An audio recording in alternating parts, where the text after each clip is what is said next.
Jay, that's strangely close to Daniel Jones from the Giants. Daniel, is that you? Beat the Chiefs. Show me. If the Broncos and Russell Wilson can show me that they can beat the Chiefs, then I will start believing. The crowd up. And so are this defense, and Kansas City won't snap the ball again. The Denver Broncos have beaten the Kansas City Chiefs. David Montgomery and the Lions, former Bear, gonna make this his revenge game for sure. David Montgomery gets the touchdown that ices the game. No! And there's a flag. There's flag. There's flag. There's flag. There's flag. Snap. Hold. Kick. Denver wins! Denver wins! Let's go! They open. No! What happened? Oh shit. Yo, what's up, everybody? Welcome back to the Only Football Podcast. Tonight, NFL Week 7 recap. Kyle and I are going to be talking about all the games that happened other than the Sunday night and Monday night football games. We're going to be recapping those, updating you on some news, stats, updates, everything that's been happening. And of course, we're going to end it off with the Chives with Kyle. Let's get it.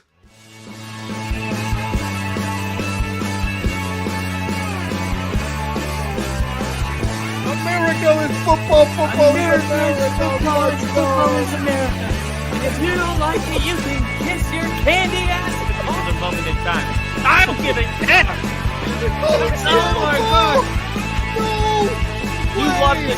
30-27. Chiefs win. Chiefs win 30-20.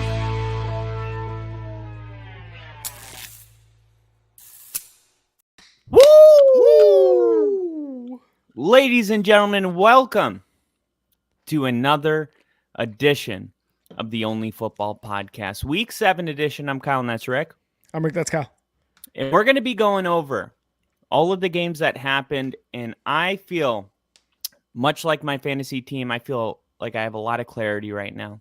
I feel like I know who everyone is. And it took a while to get here. One of the games that I felt like I knew who they were, but I knew that you didn't, is the first game we're going to talk about.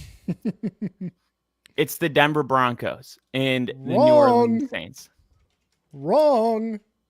Now, I know that you took the Saints. You said they were going to be in New Orleans. Yep. You didn't trust Denver's offense.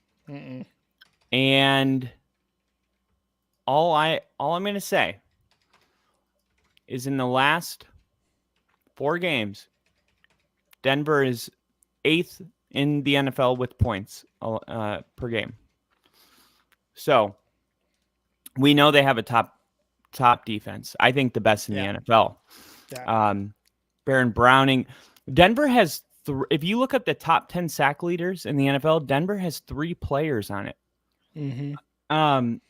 We have the second most pressures in Zach Allen, the best corner in the league, and now Bo Nix, to me, looks like he's getting comfortable.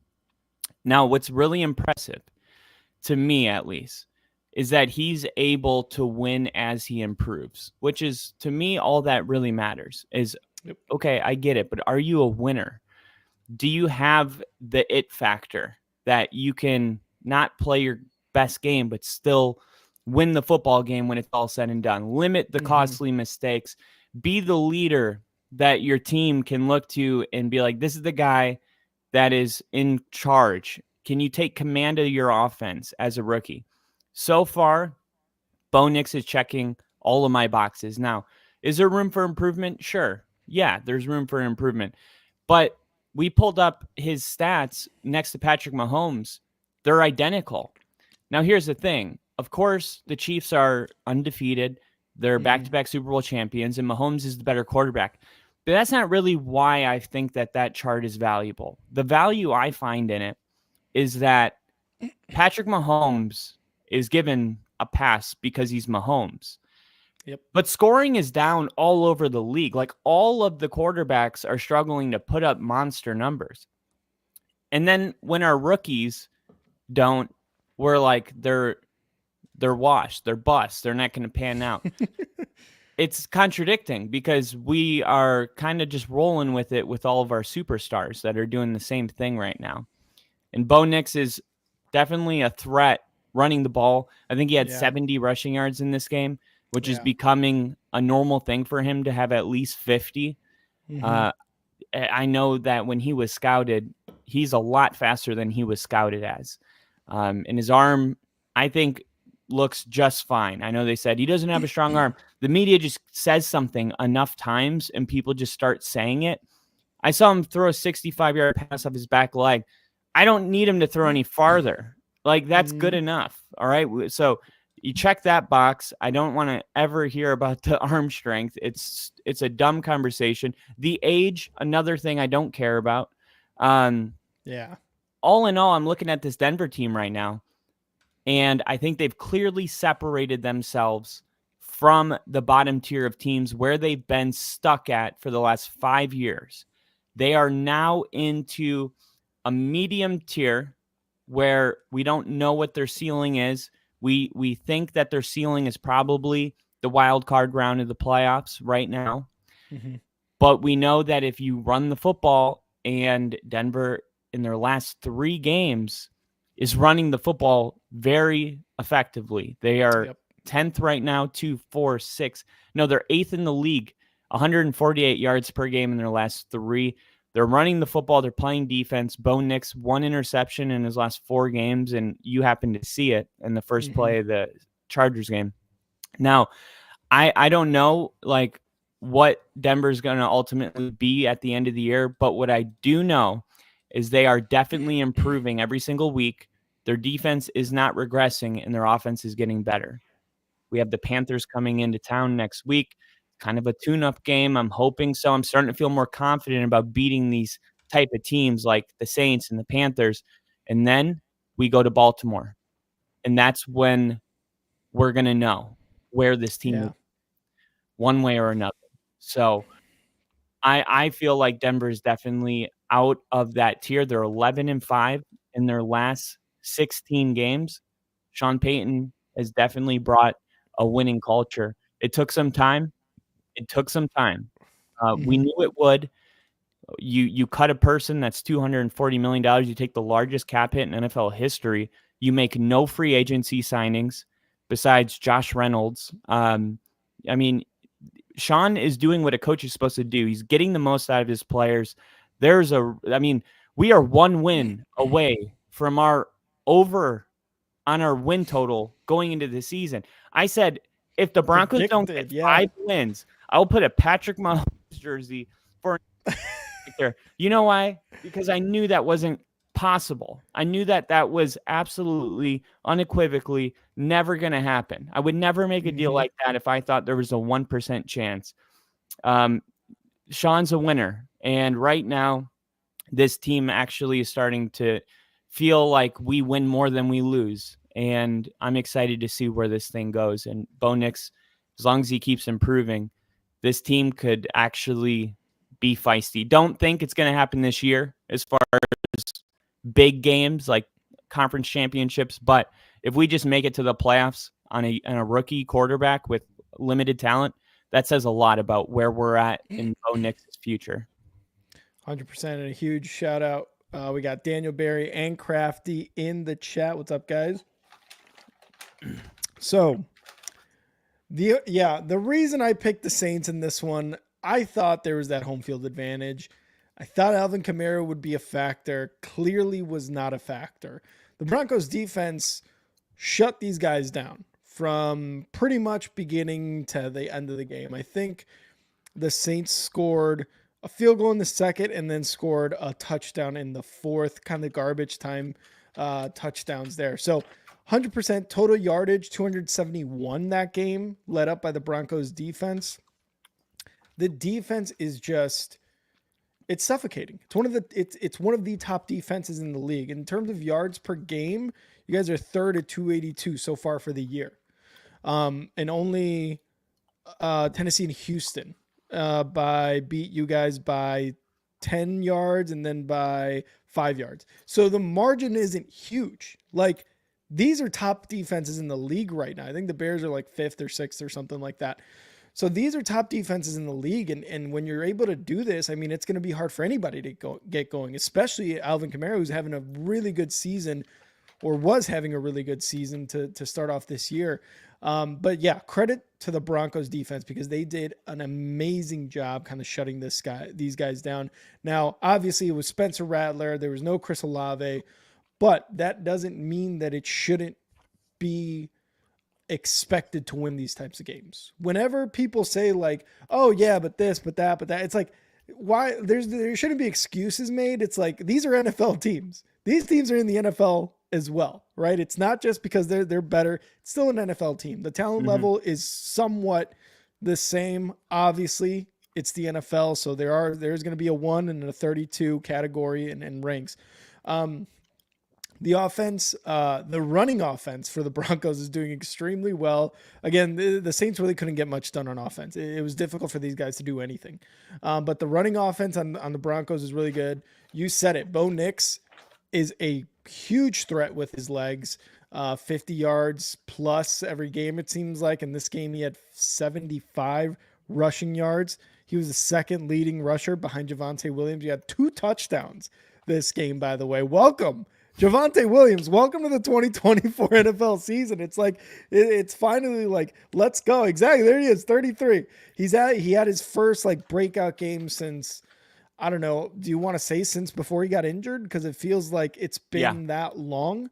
And it seems like with how well the offensive line is playing, especially again with their running backs, it's like, okay, it can only improve from here. Now, the shitty thing is, do defenses start to kind of, plan for that and try to shut Javonte? Because for the most part, McLaughlin and Javonte have been shut down for most of the season, but against the Saints, they were able to finally break out, and you hope that this just continues. They get over 100 yards. They're getting multiple touchdown games like they did against the Saints. And the defense, again, I can't say anything about the defense that I haven't already said. And the fact that this is done without Surtain too is also impressive. It's honestly like the Lions without Hutchinson, and we'll get to them a little bit later. It's like they didn't really miss a step. They lost one of their key pieces, the Broncos, but they didn't miss a step in terms of domination, which is exactly what this game was. What I will say is, are you worried a little bit about Bo Nix not being able to get the passing game going against a bottom level secondary passing game defense at all? No, not at all. I think we were averaging 6.4 yards per carry. So, I mean, there were 2 throws that come to mind that it looked like there were 2 wide open receivers, and it looked like Bo didn't know which one to throw to, so he threw it in the middle of both of them. I think that was just a miscue, and then that was a crazy throw. That was like a what was that? Yeah. And then there was another one. There was another one that should have been picked. I think it was in the 3rd quarter, and it was dropped, thankfully. Right. But besides that, like those are the 2 plays that come to mind. But I mean, Sean didn't. I mean, part of being a good coach is just knowing the kind of game you're in. Like, hey, we're running the football for 6 yards a carry. We're going to run the football for 200 yards on the Saints today. Now, like if they asked him to do more as a passer, maybe I would have had an opportunity to be, I guess, like critical, but they didn't really ask him to throw it too much in this game. I mean, rightly so. I agree with the decision. Like, you're running the football well, you stick with the running game. Yep. And when they did ask Bo to throw it, I thought that he looked good throughout the night. There was 2 bad throws, but like by the end of the night when he was doing his interview, like nobody was talking about those throws because true, he outplayed those throws, if that makes sense. Yeah, 100%. And you're right about the home field, because Zach Stevens for DNVR, he flew with the media team to the game, and he had a tweet after the game, and he's like, you guys don't understand. Like, that Superdome was ready to explode with just energy if Right. the Saints gave him even one reason to do it. And he was like, that's a credit to Denver for just not opening that door. But that he said the energy in that place, that home field, they were Right. ready to just Yeah. bring the house down. But the Broncos just didn't give the Saints anything to be happy about the entire night. Yeah, Broncos defense literally shut them down. They just shut them down. So credit to the Broncos defense. And yeah, hopefully like the run game again, like I was saying, hopefully the run game continues and Bo Nix is able to use that because once you establish the run, we've talked about this all the time. It opens up Cortland Sutton. It opens up what's your tight end's name? I always forget your tight end's name. Adam Trotman, Trotman, and then there's another guy, isn't there? Isn't there another tight end? You guys Dulcich. use? Dulcich, that's the one I always forget. Dulcich. So it opens up these guys, but yeah, it's just one of those things where, for me as a Bears fan, I was like, the run game's all good. It's always good. Somehow it's always good. And this year we struggled, but it's always wanting the passing game to match that running game.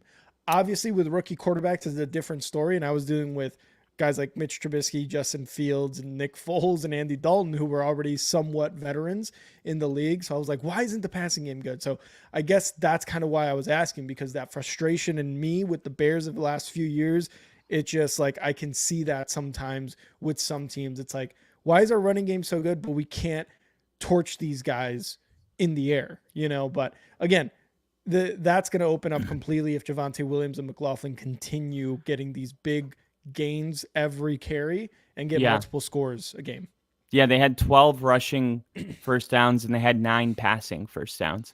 So pretty balanced. But yeah, it was definitely a running heavy approach, but still 9 passing first downs on the night. So if it works, 3 it works, less. baby. Yeah, and then the red zone efficiency, 100%. So those are the key numbers. 32 yards per drive, which is really good. I mean, that means that they didn't really get any 3 and outs. Third down efficiency was good. These are just really good numbers. It'll just be like, okay, we get Ben Powers and Mike McGlinchey. We got him back, and all of a sudden the running game worked. And you're like, well, maybe, having all those injuries to our offensive line was hurting us more than we thought. And now they come back, and it was like Javonte had just wide open holes. Like his touchdown run, I don't think he was touched. And it was just Ben Powers and Garrett Bowles and McGlinchey. Quinn Meinerz. Our offensive line is playing pretty nasty right now. So I'm excited. And Cody Barton, the guy that signed my nipple after the game, he's my player of the game. Just dominant the entire game. He had a fumble recovery that he returned for a touchdown that was more of a pick. He had a forced interception. He had a forced fumble. He had another play that was almost picked. It went through his hands. And then he had another fumble recovery that was a penalty, negated it. And, he was all over the field. And it's crazy because it's like even guys like Cody Barton are stepping up. Alex Singleton goes out, after week 1 with the season-ending injury. And it's like, okay, Cody Barton, what's he going to look like? And that's what we get. It's like, man, you talk about next man up mentality. Denver's really like, it feels like even when there is an injury, you're excited. You're optimistic about who's coming in. So great game for the Broncos. And we look to see if we can keep it rolling. They're 4-1 in their last 5 games. Let's go. And next up, we got the Jaguars, who actually got a win in London over the Patriots. We took Jacksonville to win. They actually were down 10 early in this game, and they had to climb out of a hole. Lawrence, I watched a lot of this game, definitely his best performance of the season. And I felt like this was right around the corner, especially after the missed throws he had the week before against Chicago. I was like, I feel like Lawrence is going to come out and play a good game. And they did. The defense struggled for New England. He was in a rhythm. Brian Thomas Jr., he's definitely, for my rookie wide receiver grades, I'm going to put him at an A. He's no longer a B-. He's really good. And Drake May, not bad. 26 of 37, 276 yards, 2 touchdowns, no picks. But he did have 3 turnover-worthy plays, and he had 5 passes broken up by the Jaguars defenders. But he's a young quarterback. But overall, Jacksonville gets their best win of the season, and maybe this is something that they can kind of use moving forward, because Jacksonville's going to have a real game now against Green Bay coming up. Yeah, you're not wrong. Jags, like you said, looked the best they've looked all season. Tank Bigsby, 26 carries, 118 yards, 2 touchdowns. Trevor Lawrence didn't do too much. 58-yarder to Brian Thomas Jr. had 89 yards. The rushing attack in the second half, 29 carries, 121 yards by the Jags on this Patriots defense. The Patriots defense is rough. And you heard Gerard Mayo post-game call these guys soft. And then Bill Belichick said, these are the same guys from last year. They're not soft. So he, in a sense, was like, hey, dude, you were wrong for calling them soft. This is the same defense last year that was doing really damn well. It was probably one of the top defenses in the league, maybe top half, and especially it's stopping the run. Yes, the loss of Judon sucks, but also we got to remember, Judon also wasn't there for a majority of the season last year. Maybe he meant they were playing soft. Right. That's fair. That's totally fair, especially from the head coach. But Bill Belichick was the guy last year. He knew his defense. He's a defensive coach. He's saying the same thing. He's like, these are the same guys. Were they playing soft? Possibly. But also, they were a top defense last year, probably. In Bill Belichick's eyes, at least. They're not soft, he's saying. You got to coach him up a little bit because the Jaguars just ran all over him. And you're right, Drake May, I'm sure Patriots fans were watching that game and we're like, we suck, but Drake May looks so good. And that's all that fucking matters. You mentioned the stats, 270 plus yards, 2 touchdowns, 0 picks. The turnover worthy plays, is that going to happen? I mean, I'm surprised it's no picks. Usually we're talking about rookie quarterbacks. Jane Daniels has multiple picks. Caleb Williams has multiple picks. Nix has multiple picks. Who else? Spencer Rattler, I believe, had multiple picks, if I'm not mistaken. Actually, I'm probably wrong about that one. I don't know if he had any picks. I think he had 2 last week, though. Did he? Okay. So you're talking about rookie quarterbacks coming in this year and having multiple picks. Drake May, I think, has gotten picked off once or twice. And Jacksonville's, I was just going to say Jacksonville's passing defense, second worst in the NFL. So if there was going to be a game where you didn't throw one, this is probably it. And yeah, that's all.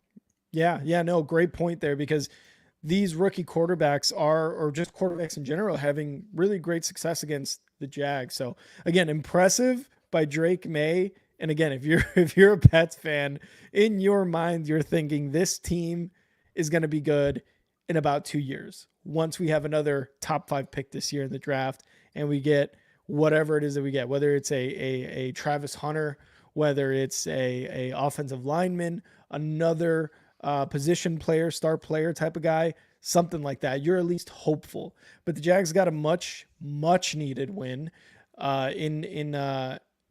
where is it, in the UK, in London, because they've been there for 2 weeks now. So they needed that win. They got it. Doug Peterson especially needed that win. So good for them and good for Tank Bigsby to kind of break out again. He's doing a much better job than ETN. Much better job. Yeah, I think there was a record that was broken. I can't remember what it was. I think I posted it on X. I was like, the Jaguars, I don't know. I made a joke like it's only fitting that they would break this record at home in front of their fans. Franchise record punt return from Parker Washington that went 96 yards for a touchdown. So maybe it was that one? Yeah. Yeah. There you go. Only fitting that Jacksonville would do that at home in front of their fans. Hey, that's their home away from home, baby, across the pond. Yeah. Let's go. All right. Next up, we have a game that I want to talk about. But before I do, I want to show you guys a flashback to a moment we had during our predictions. It feels like it's time for a Seattle win.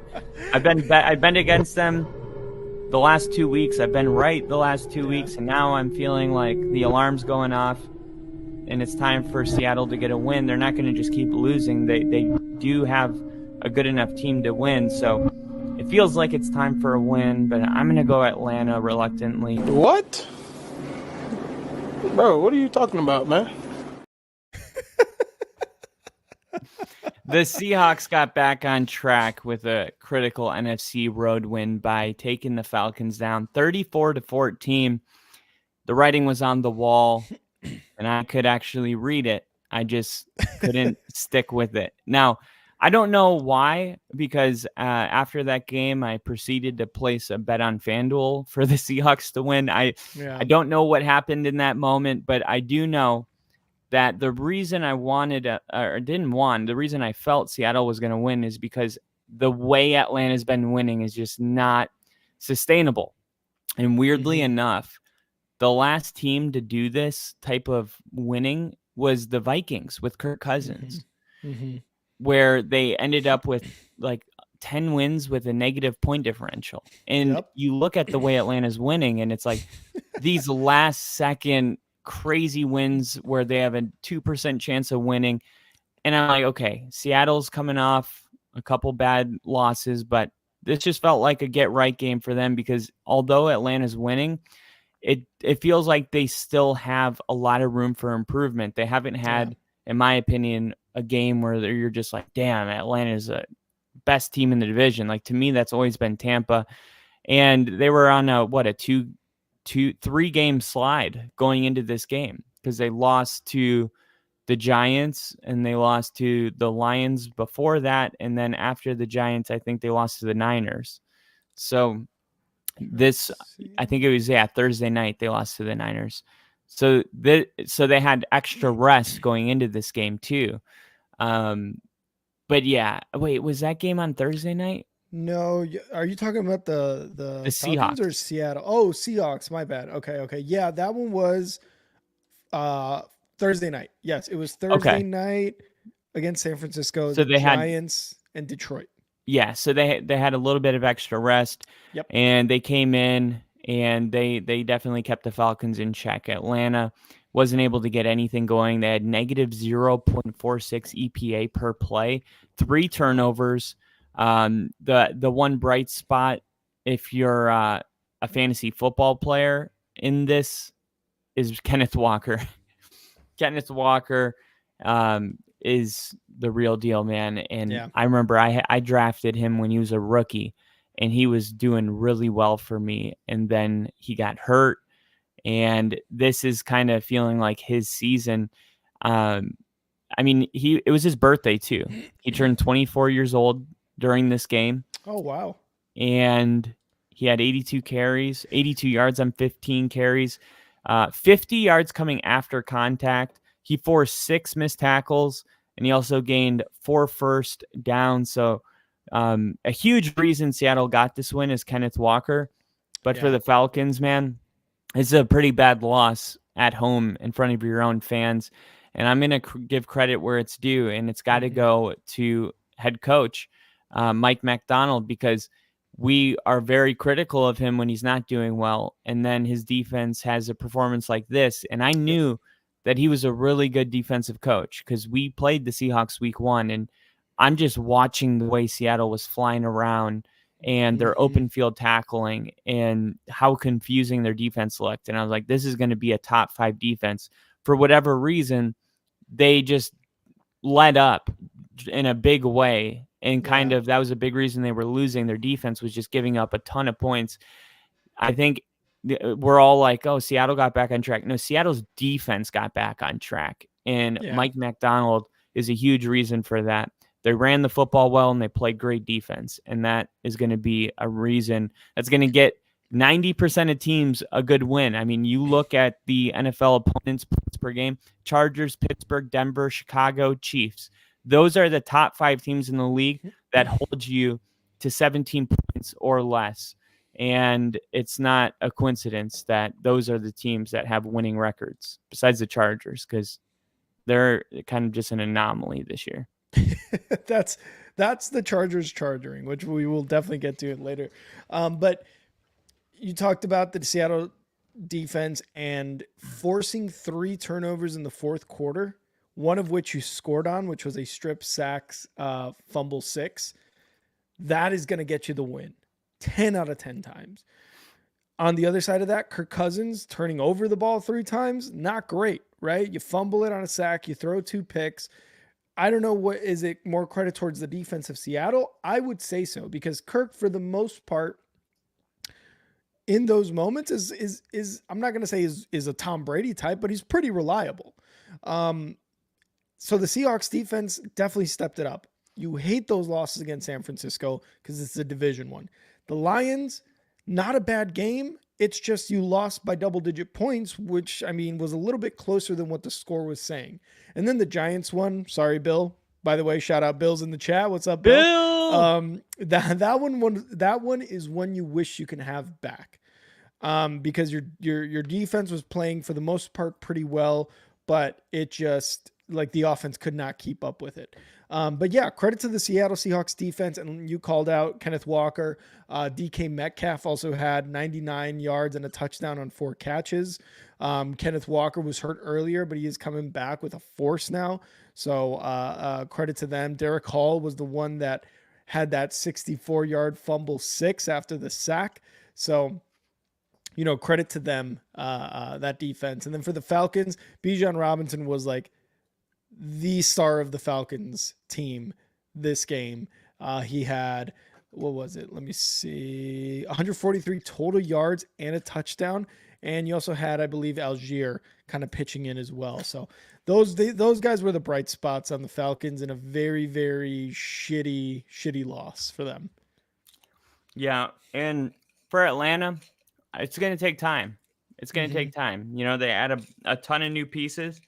But for Seattle, it's really good that they win this game, because the 49ers losing, this division's wide open. I mean, honestly, the Cardinals could win this division if they start to it. Yeah. It's at that point where any one of these teams, I mean, it's really anyone's division to take. And we're at the halfway point of the season. So Seattle losing 3 games in a row, they need to just forget about all that and just start winning, because it's really their division to lose if they, take care of their business. They control their own destiny, and that goes for every single team in that division right now. Whereas other divisions, it might be a little more tough. The NFC West wide open. And I'm not sure if you mentioned it, but Seattle's 4-3. They lead the division, but they're 0-1 in division games. Arizona in second place at 3-4 are 2-0 in the division, but they're in second place. Like you said it, this division is wide the fuck open. We'll see what happens. It's going to be very interesting. It will be. Cleveland never allowed Joe Burrow to win a game ever. And that's just such a weird thing to say. So I wanted to say it one last time, because it's no longer true. The Bengals lockdown defense, which is really surprising. I was thinking if the Bengals were going to start winning, it was going to be because of their offense. But their defense was amazing. Deshaun Watson, season-ending Achilles injury. So now it's going to have to be Dorian Thompson-Robinson or Jameis Winston. Jameis Winston, his speech in the locker room after that gave me Terrell Owens vibes. That's my quarterback. It's my quarterback. Was that not the exact vibes? It was. It was also very much like, hey, this guy's has done nothing but great things in this organization. And it's like, okay, but he's also kind of a piece of shit. I get where James was coming from and all the teammates. Myles Garrett saying he's been an upstanding citizen through college and most of his professional career. What do you mean most? You know what I mean? Like, that is not a good quote. He fucked up. He fucked up. But yeah, I think the word zesty came to mind. Ooh, very zesty. Very zesty. But in all reality, the Browns season was over before this game started. Yeah. The Bengals, on the other hand, they have a lot to play for. They got off to a really slow start, and they needed to start stringing some wins together. I expected it to happen.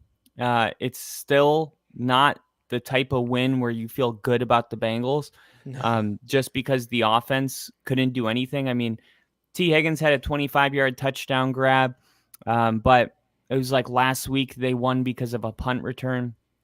Well, was that this game that was the punt return? It was a punt return, yes.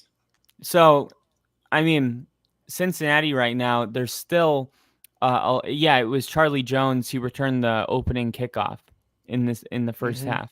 Yep. So that's the difference in this game, a special teams play with a Browns team without their starting quarterback. So the Bengals, man, they get the win. And I mean, a lot of people are probably going to say it's such an ugly win, it doesn't matter. But think about it. The Bengals never won in Cleveland.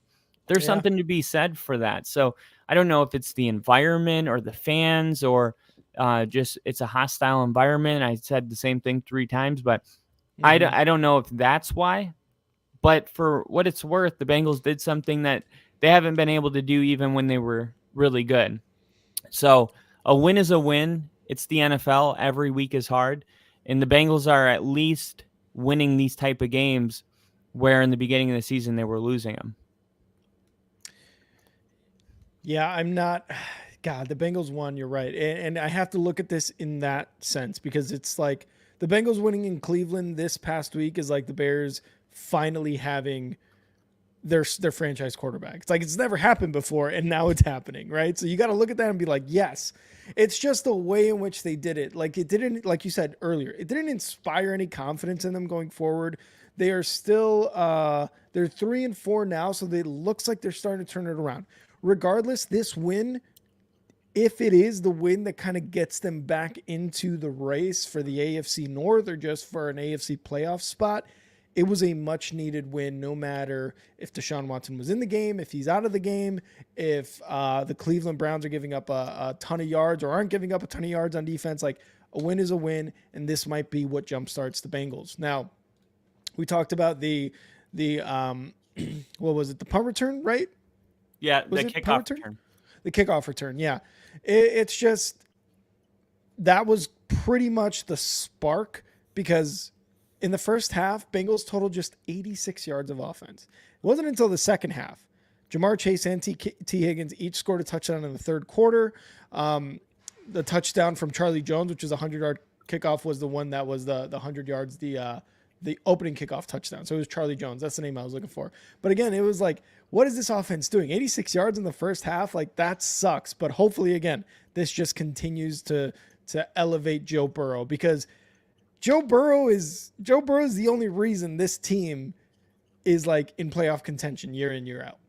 You can point to Ja'Marr Chase. You can point to T. Higgins. You can point to their running backs, Joe Mixon in the past, Zach Moss and Chase Brown now. But without a quarterback, you got nothing, right? I mean, we saw what happened for Browning. Oh, and speaking of quarterback, Browning, yeah. What do you think about this comment? So, Kratzy said the Browns demoting Jameis Winston to ensure that they don't win. It's a disgrace. It's a shame that they can't be punished for flagrantly tanking. Now, I think there might be some truth to this, but what do you think about this? Like, is that what's going on? Because I didn't even consider that. I thought there were maybe other reasons for him being at the third string. Was he demoted for anything that was public, or is this? Do you think this is tanking? I don't know. Like, Jameis Winston once threw 30 touchdowns and 30 interceptions in the same season. It's better than anything Dorian Thompson-Robinson has done in his career. So, yes, I agree. The fact that Winston is the third stringer and didn't start this game immediately is very questionable. Now, it's a shame they can't be punished for so flagrantly tanking. That it happens. I think that's just kind of how NFL teams operate sometimes, when, especially during certain seasons when players from college are coming up. But the Browns especially, like, I do hate it but also like they have so much money going to Deshaun Watson that no matter what type of tanking, whether they get a quarterback or not, that money is still going to that money's still going to Deshaun Watson. So they can bring in a quarterback if they want, right? If he's out and they want to bring it and they want to start DTR, if they want to do that, okay, go ahead, Browns. Like you guys are going to have a top 10 pick probably at the end of the year, probably a top 5 if you guys keep Probably playing the either way. You already started 1-5. I mean, yeah, but at least Jameis Winston, in my eyes, gives you a much better chance, a much better opportunity to look like a team that knows what they're doing on the offensive side of the ball. You still I'm got saying Jerry they're Jeudy top there. 5 regardless. Oh, Because yeah. Okay, gotcha. Yeah. that's all I'm saying. Mhm. And I did look it up, and yeah, there's no information. They're just telling you that he's the emergency quarterback, and they're Yeah. going with Thompson Robinson. Yeah. Um, And then giving I don't away, get it. trading away Cooper, demoting Winston, clear tank in your opinion. Yeah, for sure. And Bill with the membership. Let's go, Bill. One per show. Appreciate it. But yeah, Thank you, dude, Bill. yeah, it's just dumb. It's dumb. You know? I don't get why you don't put in Winston. It's dumb. Yeah, I would imagine though if he like goes out and he looks like crap, or maybe after 2 games, then they'll be like, okay, we've dug a deep enough hole where we can pretend to put Winston in, Yeah. and we're still tanking, but we're hiding it because they can't just not play him because the press is going to be after him. Exactly. I was going to ask you though, what is your opinion? Because there was a lot of cheers when Deshaun Watson went down with injury. Well, cheering for an injury, never. It's just, to me, it's just inhumane. I don't know. Even if it's a bad person, it's like, I don't feel like it's good for your soul to celebrate somebody else having an injury. It's unnatural to say the least. But now, if they feel that way inside, I feel like you should have the the self-control and the discernment to feel those emotions and not show them Act upon them. like, oh, okay, why are we happy about this? Because he sucks, and maybe I think he's a terrible person, and I want a different quarterback in. Okay, well then just stand there and smile. But to like outwardly show your happiness while somebody just tore their ACL, like I feel like it's bad for you. You know what I mean? As a person, like I don't feel like that's good for you, for anybody. So Yeah. I'm personally against celebrating injuries. I don't really care how bad or good the person is. It's not good to celebrate anybody being injured because it could happen to you. And what would you want, the reaction to be, if you got hurt? Even if you were a bad person, you wouldn't want people high-fiving over it. Yeah, for the most part, I agree with what you're saying. And as someone who's not a Browns fan, I kind of saw that and was like, karma's a bitch. You know what I mean? Like, I was also not like, fucking, let's go, Cleveland's back type of things. Like, I wasn't saying that. But in my head, I was like, yeah. That's what's going to happen. 2 seasons in a row, he has gotten injured. If anything, like, you feel bad for the fans, the fans that are celebrating, because you spent like Bill's comment, they're paying him anyway. Like, the best way out of this contract was if Deshaun Watson started playing good. Like, don't get it twisted. They're celebrating not because he, got beat off by a bunch of massage people and harassed them. And I'm not making light of that. It's disgusting. That's not why they're celebrating. If Deshaun Watson was a front runner for MVP and they were undefeated, that place would have been silent. This is about winning. Yeah. This is about football. Yeah. So if that's all we're talking about, then I think celebrating an injury is bad. If I had a quarterback that was playing like shit and he went down with an injury, and I started celebrating, like, if anything, I could be like, well, at least we're going to get the backup. But to like celebrate, it's like, it's not even about that personal stuff, because we saw how the fans reacted. They're excited, a lot of them, when Deshaun Watson was a Brown. They were like, this is Very much so. awesome. He's a top quarterback. Yep. You know, I don't care about all that other stuff. This is football. Let's just keep the main thing. But once he starts playing terribly, then all of a sudden, well, let's bring the other stuff back up, you know? Yeah. So, And also we have to remember too, and I'm not trying to bash the Browns fan base, because they are a loyal bunch. They are a loyal fan base through thick and thin. They've gone through some really bad years, but they also, if you remember these images, had like full like life-size things of Deshaun Watson on a massage bed and just being like, yeah, it's fine, we're whatever, it's cool. we're making a joke about it. We're making a joke about it. We want to win. Exactly what you said. So in another sense, in another kind of turn of events, now they're the ones who have had to deal with this shitty play for making jokes about certain things like that. So it's kind of karma for both Deshaun Watson and the fan base, and a fan base who also kind of in a sense threw or kicked Baker Mayfield out of Cleveland. So you got to take the good with the bad. Cleveland Browns fans, again, I'm not trying to fuck with you. I'm not trying to bash you, but it says quite a bit when you are celebrating and then you're celebrating the quarterback coming in, and then you're celebrating the quarterback being injured on the way out. It's like, okay, well, now you guys get the worst of both worlds. Let me just say, as a Broncos fan, I hate to see an injury. Dude. Hey, Bears fan here checking in. Hate to see an injury, guys. You know, just coming in peace, Bears fan. Dude, it was like right after we did that episode, I almost screen recorded it and posted it because it was Aiden Hutchinson. And it was like, as a Bills fan, as a Steelers fan, and I'm just thinking, you know, like, So what are you dumb. doing, dude? So dumb. Like, can we just... and then I found one guy that was like, what does you being a Steelers fan have to do with it? And I was just like, yes, there are others out there that feel this way. dumb. And then It's so some dumb. other guy, not the main post, but some other guy commented, and he's like, I think it's just his way of saying at the end of the day, we're all humans, no matter what team we love. I'm like, why does that need to be said, that we're all humans, no matter no what reason. team we support? There's Like, no reason. Are we really like that? No, the only reason they do that is because they want a pat on the back.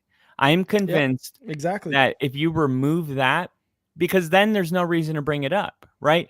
If you don't tell me as a Bears fan, it sucks that Hutchinson went down, then how am I going to know that you're a Bears fan? How am I going to know that your rivalry just lost an injury? That's the pat on the back, that you're upset, even though it's your rival. At your own expense, you're upset that he went down. So I'm convinced that this whole thing is just about people wanting to get a pat on the back for normal behavior. Or like a thank you. It's like, hey, man, oh, fuck, man, that's awesome that you're a Bears fan and you're saying this. It's like, you should be saying this regardless. It's an injury to a defensive player of the year candidate. Regardless of which team you root for, that's a star NFL player that the entire NFL community misses out on because of an injury. There's no reason for you to come in and be like, as a Ravens fan, as a Vikings fan, shut up. And now you can't unsee it. Everyone watching, you're going to see it everywhere, and you're just going to be like, all the time. Yep. Human behaviors, man, weird. I really wanted to go to school for psychology because I obsess over why people do things that they do. Like at work, just quick pivot. At work, there was a DoorDasher that came in, and she was going up her elevator, and she told the DoorDasher, you can't use this door. You need to use the main entrance door. Mm-hmm. And I'm sitting there painting this wall, just overhearing it, minding my business. And I'm sitting there thinking, like, why does a resident care what door a DoorDasher comes in to deliver a meal?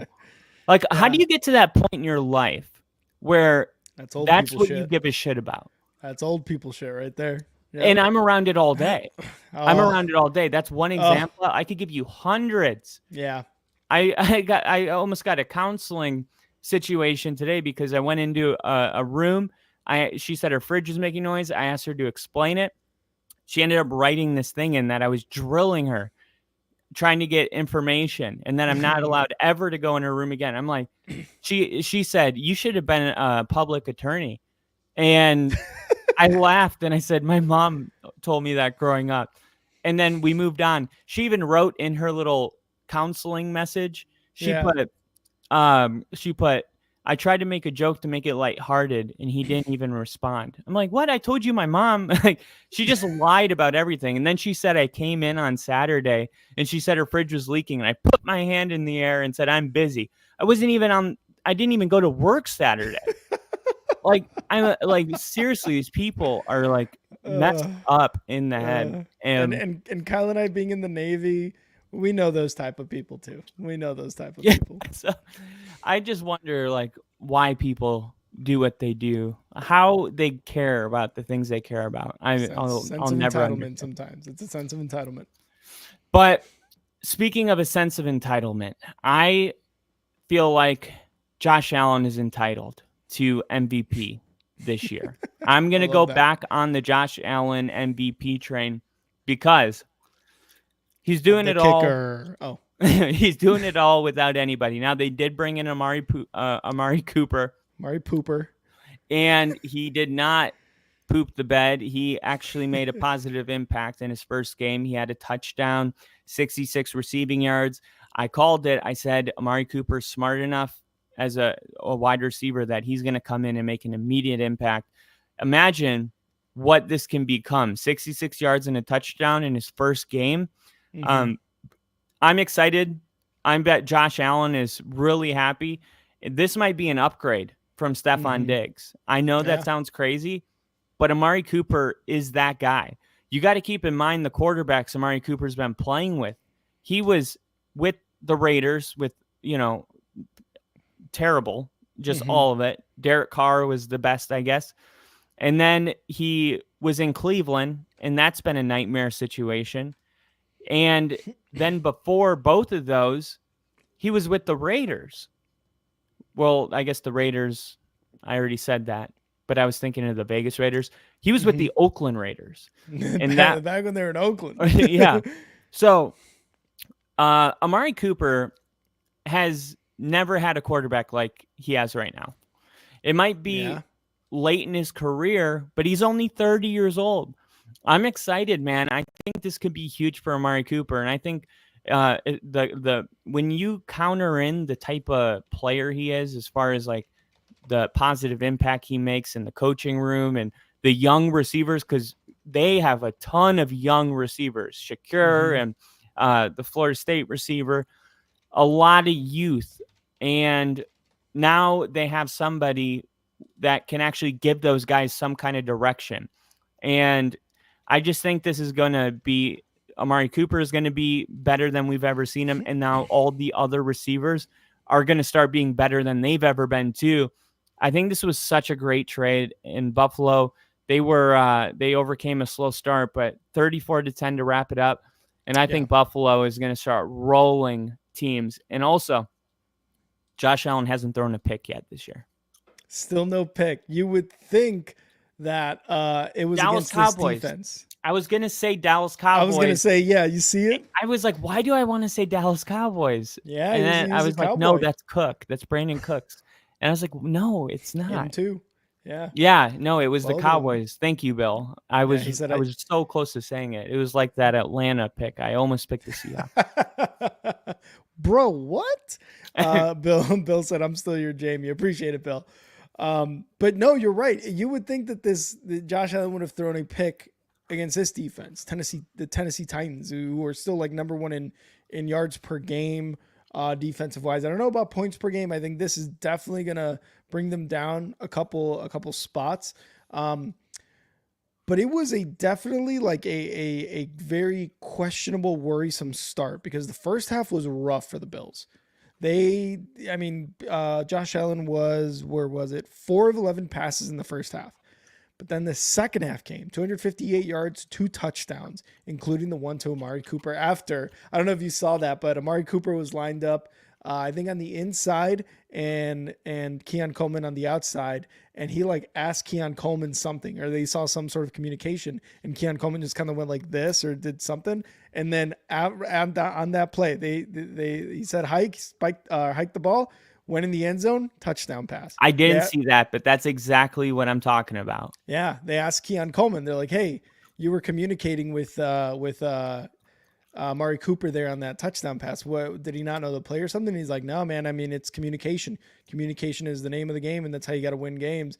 He's like, "Yeah, but what did you guys? What were you guys talking about?" And he said some really, really like teammate answer, like this guy has your back no matter what. Like he was making sure to not make Amari Cooper look bad. You know what I mean? And that's your teammate right there. So in the second half, Buffalo Bills, Josh Allen looked amazing.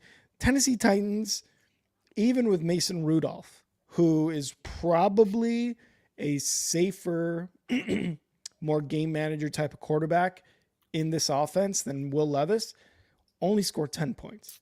Now, they went for it on 4th and 2, I believe, from their own 44 to start the third quarter.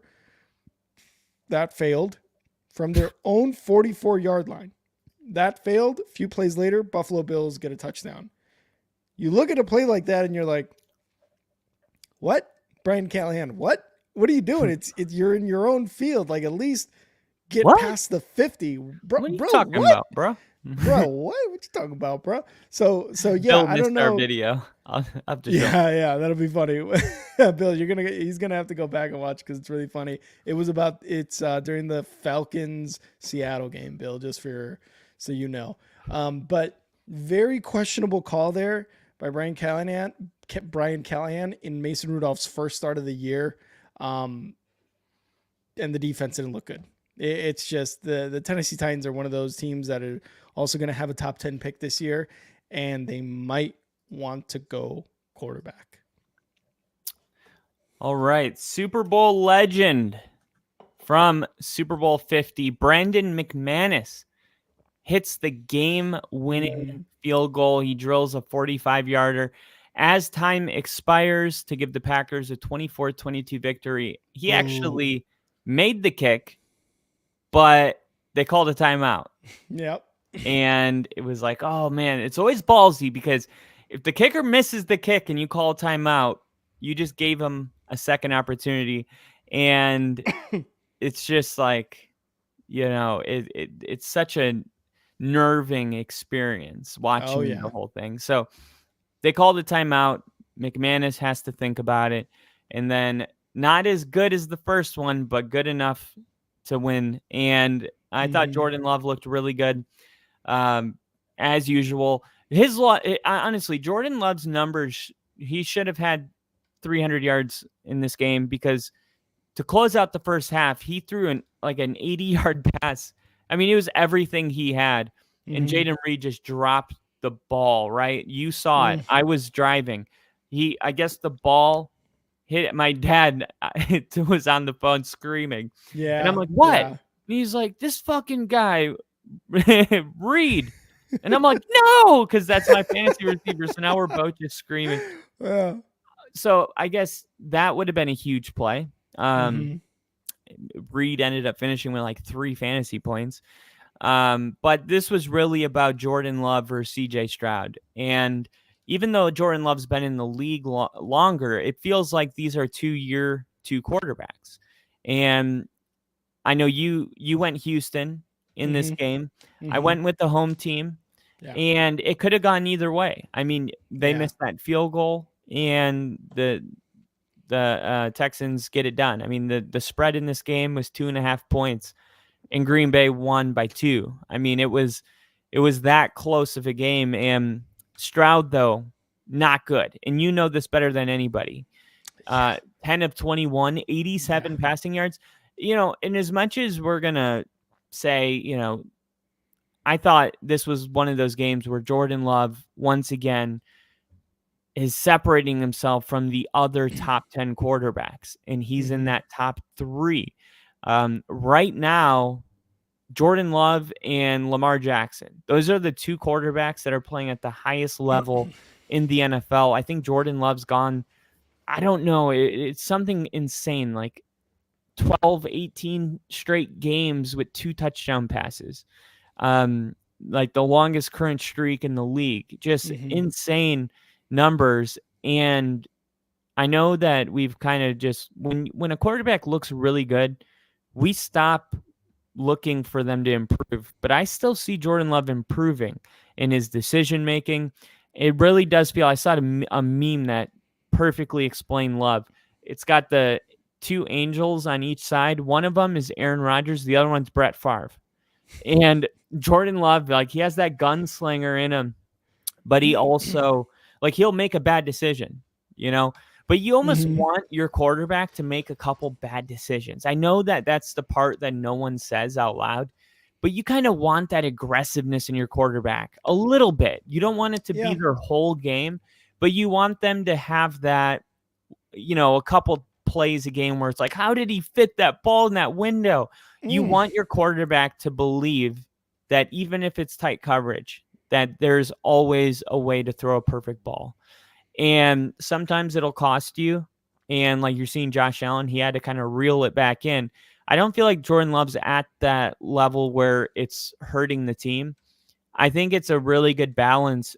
And I still think Jordan Love, if they keep winning, like, he could toss himself. I don't know why he's not even in the MVP conversation. It's like Lamar Jackson, Patrick Mahomes, and Josh Allen. I feel like it's time to put Jordan Love in the conversation. He's not even, I mean, I don't know. It's a public award, and I don't know if the public doesn't think so. But the stats, all of it, the winning, the team, you look at Green Bay's defense, and this is what I was going to say. It's easy to be like, Stroud just played a terrible game. But it's time to credit Green Bay's defense, because that defense is really, really a pain in the ass to play right now. They're only the 15th ranked passing defense, so they shouldn't have struggled this much, but they were blitzing Stroud all night, or I guess all day, and they were actually really effective in their blitzing. Stroud just couldn't get comfortable, and he's not a runner. He's really not. No.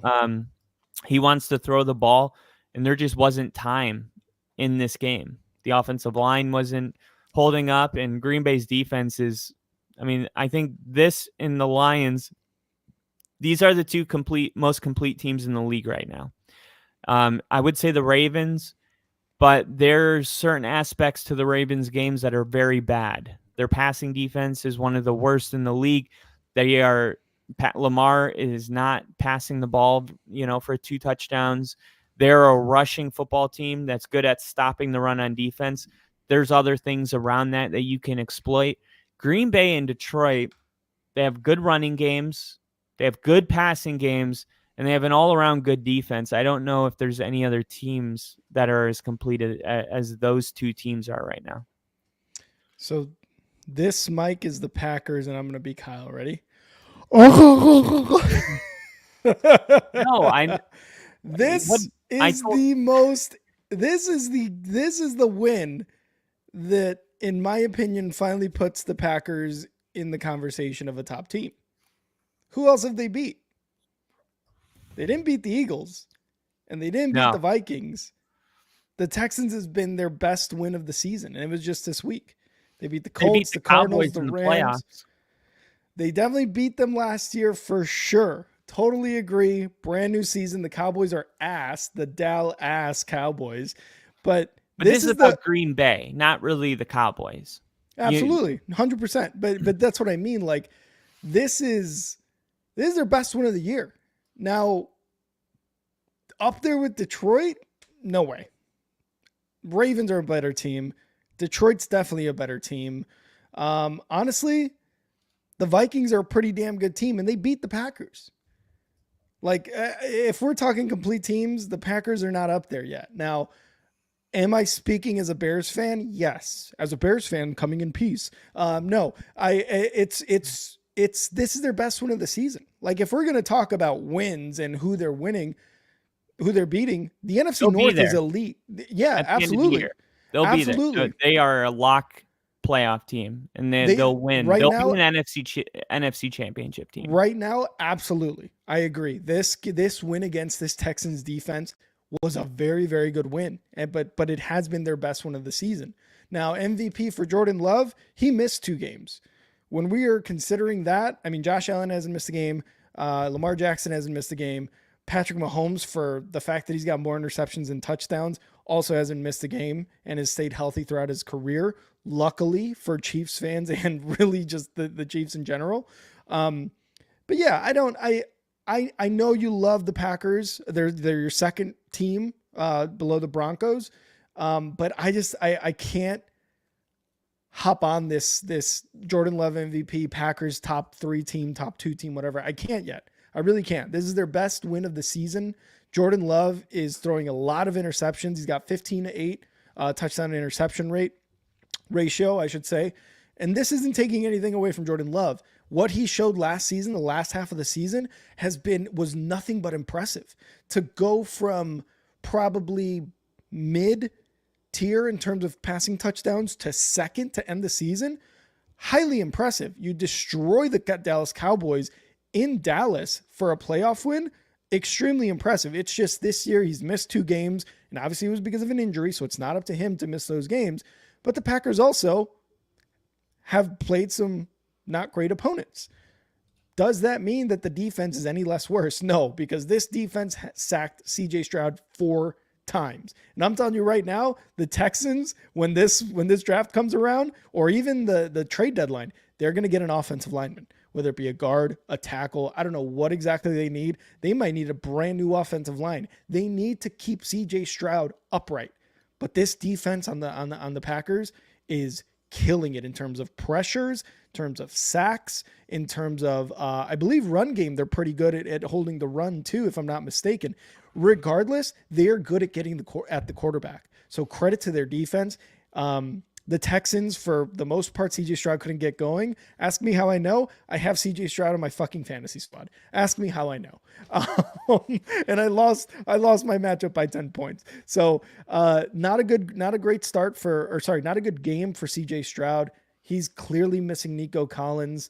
But you got to give credit to the secondary and really the second level of this Packers defense.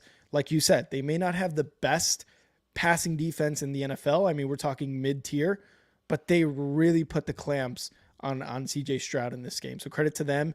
Joe Mixon was the only offense this entire game. So credit to Joe Mixon as well. But yeah, Houston has the 4th best passing defense in the league. I mean, they're giving up 167 passing yards a game. Yeah. So, and then, like I said, Green Bay 16th. So I thought Jordan Love was clearly the better quarterback on Sunday. He's got a much better offensive line too. Going against a more difficult passing defense. And now the MVP odds right now, Jordan Love is 6th behind CJ Stroud, who he just beat. Now, I think as the season continues, you're going to see him climb at least probably to number 3. But that comment about his knee, there's no way that he's at 100% yet. I mean, people were like, don't bring him back. It's too early to bring him back. Yeah. Not the Vikings game. And they brought him back in the Vikings game. And it was like the second half, he started playing good. And then now he hasn't lost. And we'll see. I mean, they got the Jaguars coming up. So you gotta win that game, and then I think if he rolls off a couple, then the Lions, right? Then the Bears, the 49ers. If the Packers win all those games, Jordan Love's going to be MVP conversation, and no one's going to remember that he was out for a couple games, week 2 and week 3. Like, people are going to be like, no, I mean, Jordan Love just beat the Lions and the Niners and the Bears and then the Dolphins and the Lions again. So that's the Dolphins with Tua. So the difficult games are coming here. They're here now. I mean, the Jaguars is their last toss up, and then it's going to be difficult until December 23rd when they play the Saints. But up until that point, it's very difficult all the way through. And that's when we're going to kind of find out how good Jordan Love is this year. But what I will say is he needs to control those interceptions.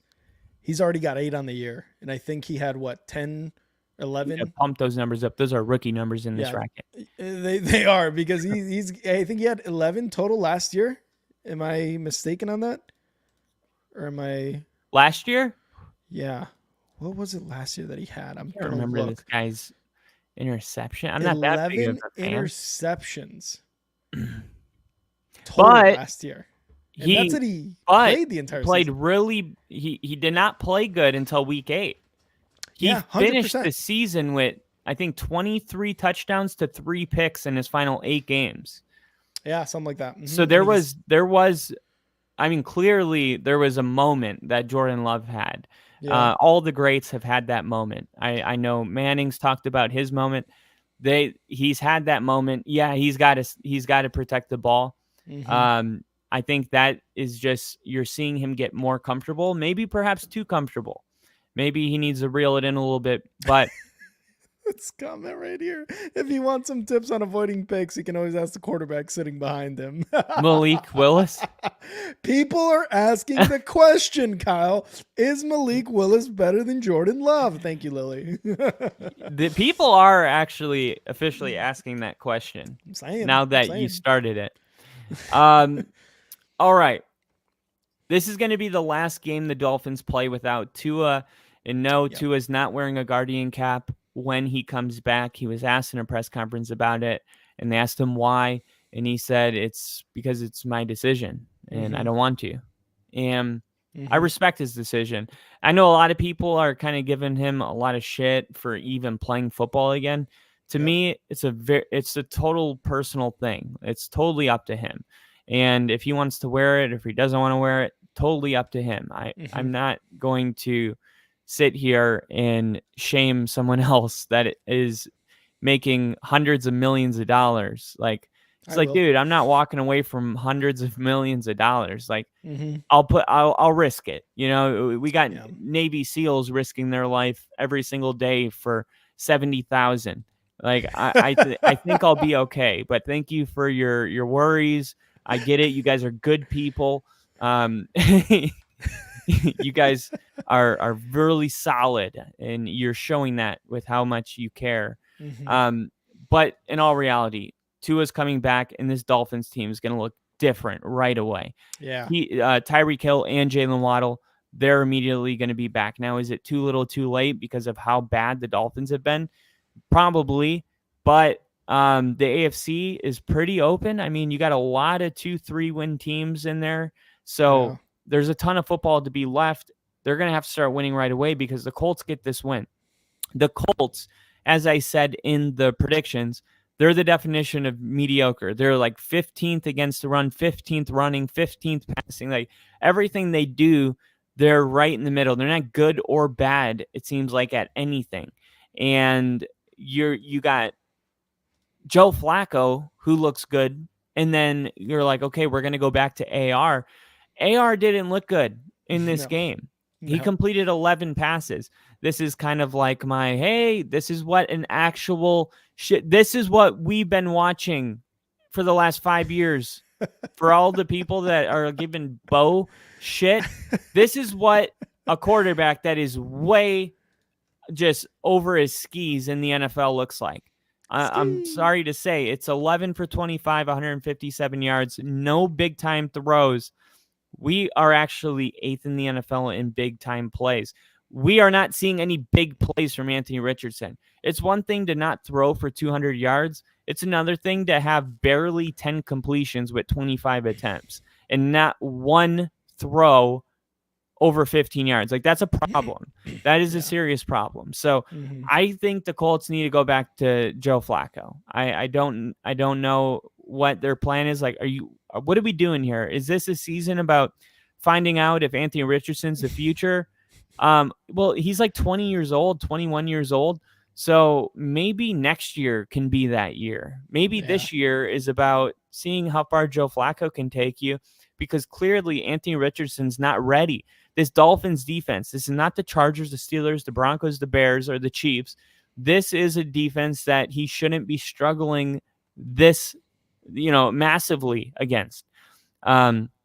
There was a missed 54-yard field goal by Jason Sanders, but I don't know if it would have made a difference. They lost by 6 for the Dolphins, but the Colts get the win, so I'm worried that no one's going to question Anthony Richardson the way they should. Yeah, it's a tough sell with Richardson right now. I think so far this season he's only had 2 games over 200 yards passing, and that is barely over 200. We're talking 204 yards and 212 yards, and that was week 1 and week 2, and it has been nothing near 200 yards the past few weeks. You would think Steichen would get something out of him, and clearly that's not happening. Now, Steichen is a good coach from what I've seen so far last year into this year. And that was with Gardner Minshew last year, and now he's dealing with Richardson and Flacco. Flacco is the much better quarterback in this situation right now. We talked about how Richardson is missing high school level throws. We say that as Kyle played high school football. I did not, but we say that as like you can hit a guy in the flat 7 yards away from you. Like that should be an easy throw. But he's missing those types of things. And it really sucks for Colts fans, because after last year and him getting injured, and you saw flashes of like, this could be the guy, he comes into this year and it is just nowhere near what they expected. So I agree. I think they should go with Flacco. I think if you want to be able to salvage any part of this season right now, go with Flacco. What's the worst that can happen, right? Like, he sits behind Flacco for the rest of the year, and the next year maybe try him out again. At least now you kind of know going into year 3 what you may or may not have with Anthony Richardson. It's just whatever's happening now is just not working, like one bit at all. Now, are the Texans probably going to win the division? Yeah, probably. And at this point of the season, no matter what, I think I'm going Jacksonville in second place, because we know the Titans also have the same issue at quarterback and offense really in general. I have zero faith in the Colts, unfortunately. And Ginger, if you're listening, I apologize, but Anthony Richardson is just not it right now. It does not look good. The fact that you're not going over 200 yards other than week 1 and week 2 in the other 4 games that you've played in, it sucks. As far as to win the Dolphins in this game, they missed Tua so bad. And by the way, we're talking all this shit about the Colts. The Colts still ended up winning the game. So that's what's crazy. Yeah, this was after a strip, a fumble 6 for a 28-yard touchdown drive. Not a fumble 6, sorry, a fumble that led to 6 points in the third quarter. So it was still a win. And then the Dolphins, they brought in Tim Boyle, still looked like ass. It's just the Dolphins need Tua. Tua needs the Dolphins. That's exactly how it's going to work out. And as far as like what he's talking about with the Guardian Camp, he said, it's my choice. We wake up every day with the same risks, driving to work, doing this, doing that. I get it, because I live my life kind of the same way. It's like, how do I know I'm not going to get into an accident today? How do I know I'm not going to die today? How do I know a random meteor thing isn't going to fall from the sky directly in my position in a 1 in a billion chance, right? Like, I get it. I totally understand it. It's just that, why not? Because of a personal choice? Okay, that's fine. But why? What is the personal choice? You just don't want to wear it? He doesn't have to tell anybody. He doesn't. You're right. Absolutely. Could not agree more. But also, like, I think that's dumb. And that's my personal view on it, right? That's my comment on it. But there's no data. There's no data right now that show that the Guardian Cap limits concussions. You're right. Until there's hard evidence, like, I don't feel like we can call it dumb yet. So the thing is, I was just reading it. It said that studies have shown that wearing it is a 10% reduction in the risk of a concussion. Now, that's the language that's used. If you got 2 guys wearing Guardian helmets colliding, that's a 20% reduction on both ends. So that's the studies that have been done. But a lot of the studies were, what do you call them? They're private studies that were paid for by the company that makes them. Okay, I mean, if that's what, like, I don't know what other studies we can go off of at Well, that we would point. need an unbiased study. So let's see. Sportsline data scientist Stephen O's current projection. Oh wait, no, that's never mind. That wasn't what I was looking for. It says, where was it? I literally just saw the 20% or 10% for the Guardian cap. Nope, that's not the story either. Damn it. I Why just can't saw I it. open 2 pages? I I just can saw the either have a story. separate tab open or I lose StreamYard. And it was to his face. I got to look it up. But I just read that article that said that 10%. Come on, come on, come on. I got to do more scrolling. But to be honest, like to me, it's like, dude, you've got nothing but concussed in the NFL and you don't want to wear it because of a personal choice. Again, if that's your personal choice, that's your personal choice. But it's also my personal opinion to say that's a dumb fucking choice. Like, let's be honest. Because when we had that discussion, what was it, a couple weeks ago, maybe last week or something like that, about um, Josh Allen, and he was clearly concussed, and they still let him go in that game. And I was like, what? Like, a lot of people were like, what? And you were saying, like, hey, it's his choice. If he wants to go in there, he should. But also, in that state of mind, of course you're going to want to go back in the game. The thing is, the reason they bring in third party people to analyze a concussion is because they know what's best in a sense for a human body in terms of concussions, in terms of risks. They know what goes on and they are in the right state of mind to make a objective decision to the health of that player. Not necessarily to dictate how the NFL should be played, but in that specific moment for that specific player, hey man, I don't think it's a good idea you get back in this game right now. You're clearly concussed. And if, health wise, I don't think it's a good decision. So that's kind of where players are at, but you also have a third party outside of your mind and outside of a subjective opinion to tell you this might not be a good idea. And I really don't think you should go back in it. And to be honest, I have the power to prevent you from going back in the game. Is Josh Allen going to be mad? Sure. Does he want to win the game? Absolutely. Does this third party not have any stake whatsoever in the game? Also, yes. So that is the unbiased opinion, in my opinion, that you need in a situation like that. Again, the Tua thing, it's a personal decision. Cool. It's my personal opinion that it's a dumb fucking decision for him. And that's just me. No, I totally hear you. All right. This game. But the Dolphins will be better with Tua in there. Oh, for sure. No doubt. No doubt. Yeah, absolutely. The Detroit Lions get the win, and probably the bigger news here is that the Vikings get their first loss. Yeah. Jake Bates, 44-yard field goal with 15 seconds left, 31-29. I felt like the Lions were gonna win this game. I really had no doubts about it. Now, the one thing I will say is the Lions played a pretty bad game. I watched this game. The Lions, they just weren't good. I will say Jared Goff was good, 22 of 25, 279 yards, 2 touchdowns, no picks. But if you actually watch the game itself, there was just a lot of shit. The Lions, I mean, fumbles, mistakes. There was just, if you watch the Lions play when they're playing their best football, it's the most fun team in the league, in my opinion. But this was not one of those games, and I guess credit the Vikings for playing a good game. Sam Darnold, 22 of 27, a really good game from him. He had 1 pick.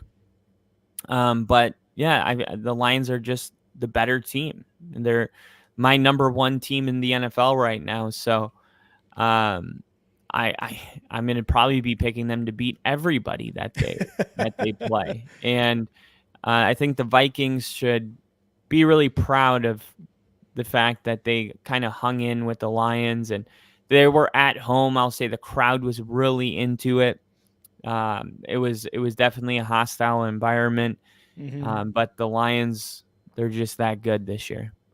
Yeah, and we want to talk about MVP type of players, Jared Goff, right? Like he has been doing really, really well against Minnesota, 280 yards, 2 touchdowns, no interceptions.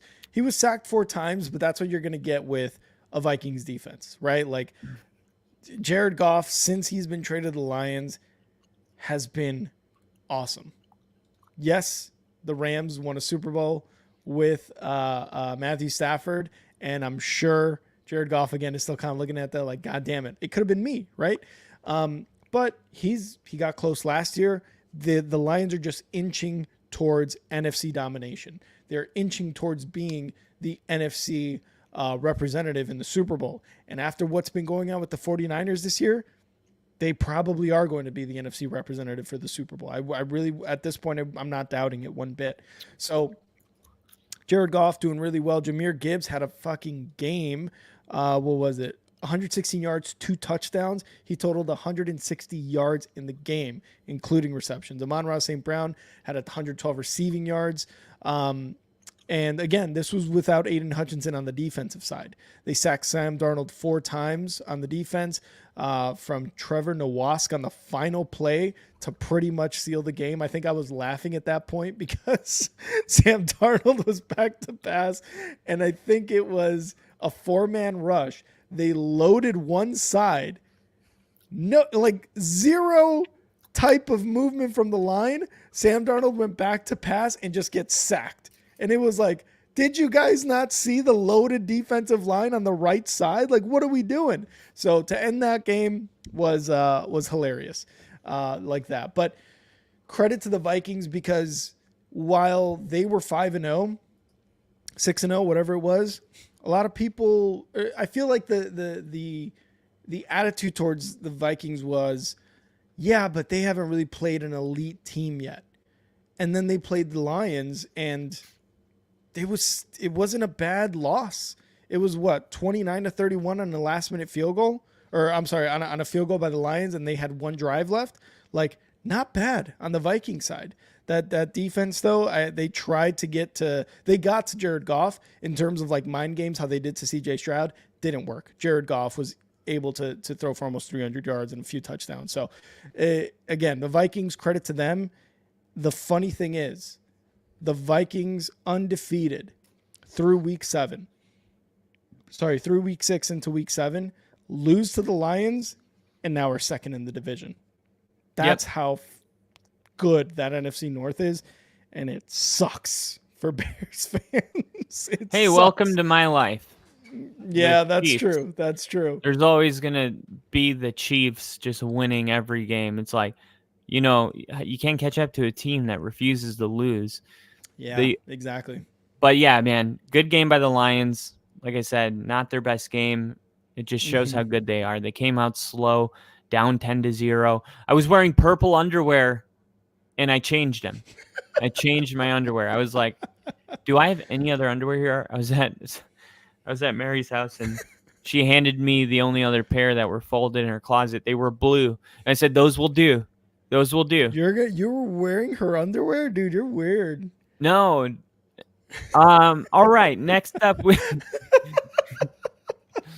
Next up. Anyway. Don't worry. Next up, Saquon Barkley sends his regards. And we said that this was going to happen. We said that Saquon Barkley was going to, I mean, I could run the tape, but you know what we said. And it happened. I'm trying to be like gentle here. I know we got Bill, our Giants fan. I know he says nothing can hurt him, but I know that at the end of the day, we're all human. I know that at the end of the day, we're all humans. And the team that opted not to re-sign him this offseason got torched in this game. 176 rushing yards and a touchdown as a member of their rivalry, Philadelphia Eagles. And Philly won the division game 28-3. Wasn't really close, and Saquon Barkley was a huge reason. And we talked about Philly just not being that good. Well, they're 4-2. So, I mean, this was a huge game. This is a game that would have put the Eagles at 3-3 and the Giants at 3-4. And instead it's a 4-2, 2-5. And Yep. Dexter Lawrence, though, he's my Mhm. player of the game. He had 2 sacks in this game, 5 pressures. He added 2 run stops, and I mean, you talk about a good defensive line that they definitely have the pieces coming together to be a really good team in New York. It's just Mhm. not there right now. And it's just not Yeah. complete yet. When Daniel Jones plays really good, you see what this team's capable of. But unfortunately, Drew Lock had to enter this game. And I think it's a good thing. I think Drew Lock is better than Danny Dimes. I really do. Um, I don't think What that about he's got, Tommy Tuds? What yeah, about and Tommy Tommy Tuck. Tuds? I don't think he's gotten a fair shot. You know, you go from Vic Fangio as your head coach to Pete Carroll, where you're not even Mhm. the starter. And now he's in a situation with Brian Dable where I'm like, hey, watch out because Drew Lock might show you something here. He's been Mhm. waiting for this opportunity. Now, are they going to roll with him next week or are they going to go back to Danny Dimes? I'm not sure. But I think if the Giants will just throw him out there for a full game and just see what happens, I think that he's going to win that job and not give it back. Yeah, this was a sad Giants game. Saquon, you mentioned them at the top, 176 yards and a touchdown total. They Geez, sacked you didn't have to Daniel say it Jones. twice. Sorry, Bill. It's just that was a ridiculous game, and the Eagles have not played well this year, like one bit. Like it has been roller coaster in Philadelphia with these guys. But Saquon knew going into this game he was going to be the center of attention. I think on both sides, especially with the New York Giants fans. I can give you $23 million reasons why. Kyle, exactly that clip from Hard Knocks offseason is going to play and play and play this entire year and for every single year that he's doing well on the Eagles. Because the owner of the Giants said, I don't know if I could sleep at night if he goes to the Eagles. So is he And then sleeping? he hasn't gotten a wink of sleep since. He has not gotten one wink of sleep. And that man is old. He needs his sleep. This was an all-out domination by the Eagles, sacking Daniel Jones 8 times. It wasn't even fair. And unless you're Seattle last year, bringing in Drew Lock, this wasn't the situation where he was going to come back and win the game, unless it was Seattle of last year and he's replacing Geno on a spot start. So yeah, Bill, I'm sorry. Bill's saying put in Tommy Tuds. I need it. I hope so. You need something. There's got to be some sort of spark here right now for the Giants. And you guys have had some good wins, some very surprising wins for sure. It's just you miss Malik Neighbors and an actual quarterback at the end of the day, right? Like that's kind of what it is. But credit to the Eagles on this win. How long does Sirianni last? This game right here against a division rival buys him at least another 2 weeks, in my opinion. At least Yeah. another 2. He just can't have any more outbursts like he did in what game was it? What game was it that he like 2 weeks ago when he Yeah. had that outburst? Just That can't was do that. last week, I think. Yeah, it was last week. Yep. Well, I mean, the other thing is they're 4-2. So, Yeah, still good. if you put in a new head coach temporarily, you got to say, will he be better than 4-2 in the next 6 games? Will we be 8-4 because that's what we're going to be with Sirianni hypothetically. Will we be that with an interim head coach, or will it be worse?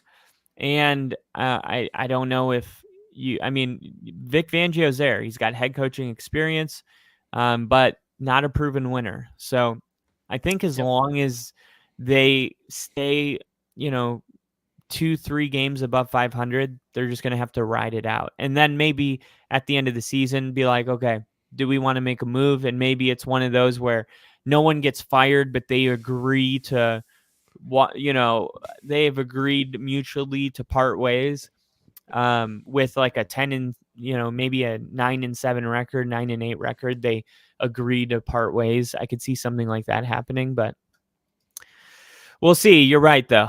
This definitely buys them at least, I would say, 3 weeks. I think it buys them 3 weeks. So we'll see what happens. Okay. And we got real quick. Real quick. Bill with the membership. And Bill, I'm sorry to say, it went to me. It went to my YouTube account. Rick is a member of the Only Football.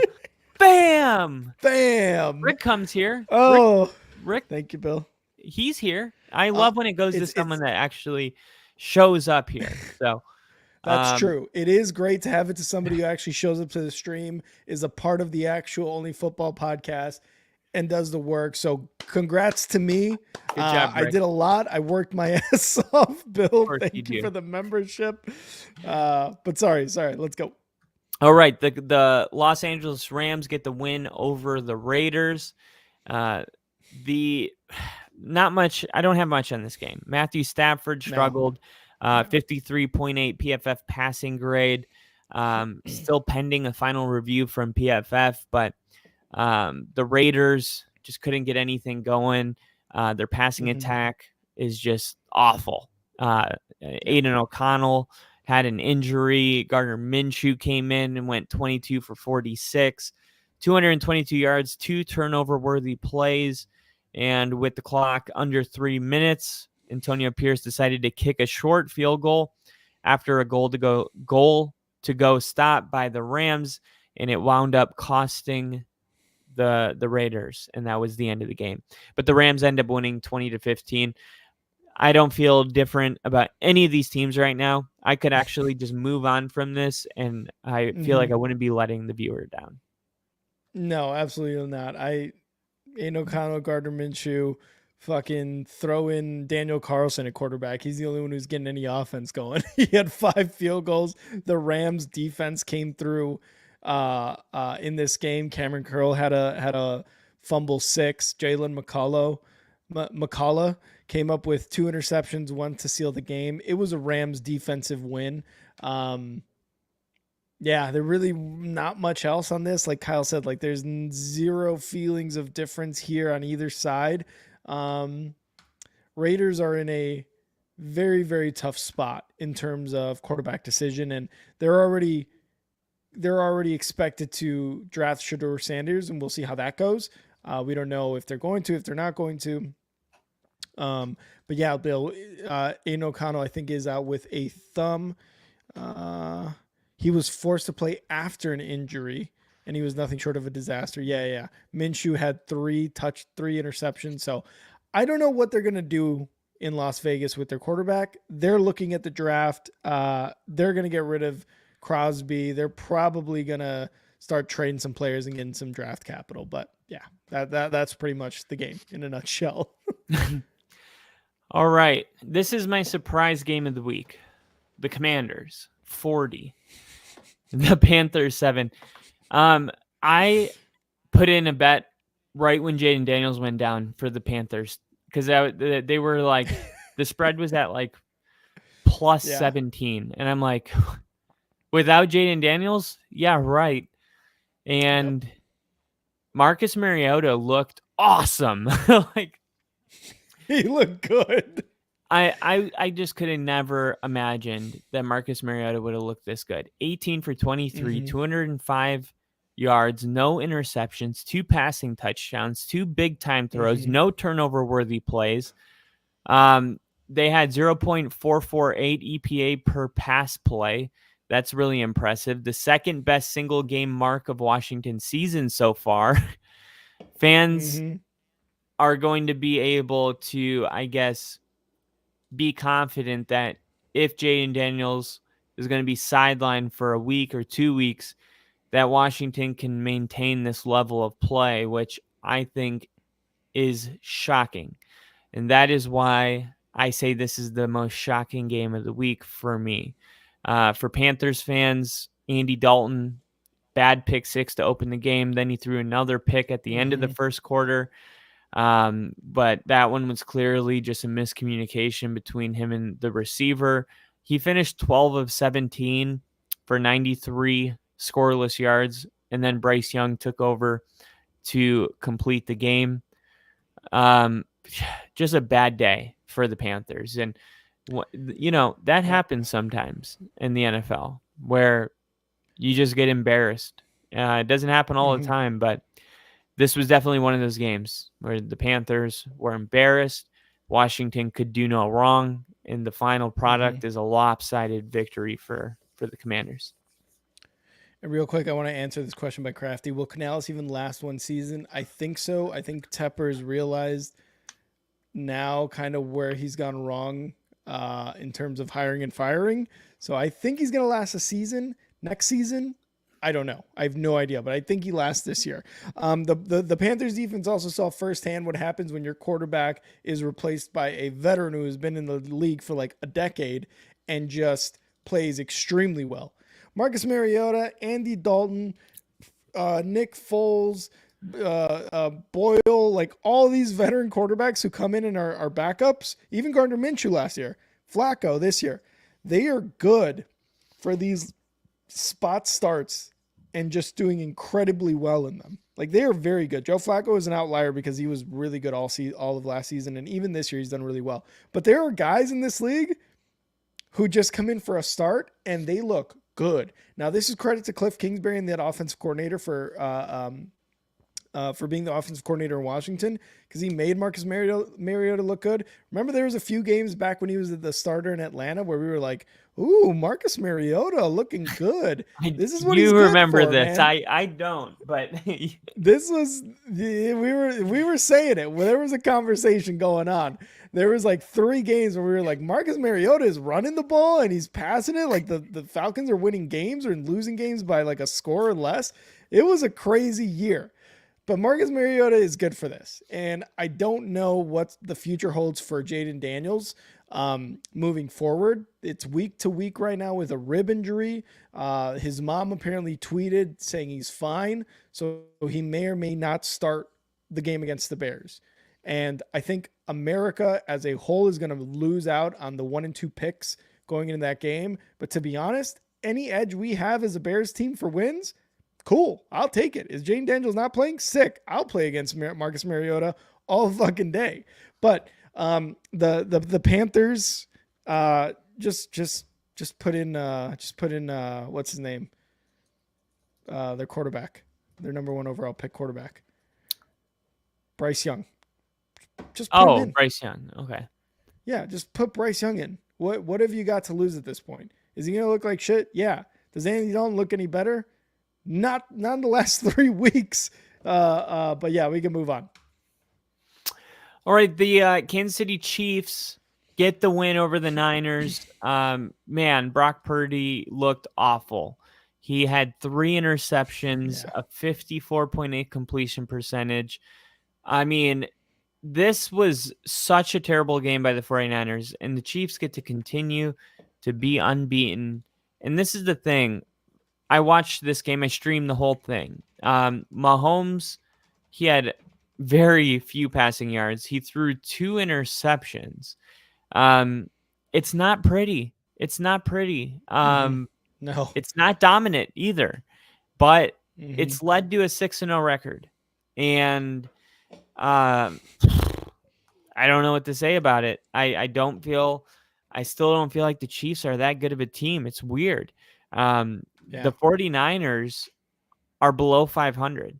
And I believe this is the record they had in 2022 when they traded for CMC, and then they didn't lose for the rest of the year. This offense is very similar. I think we saw Jordan Mason go off, and I think we forgot how important CMC is and why people said he was a legitimate candidate for MVP. When he's not on this offense, they're just not the same team. They weren't before he got there, and after he got there, they were a juggernaut. There's just clearly the mojo of the 49ers is gone. They are beatable. Yeah. Purdy doesn't look good.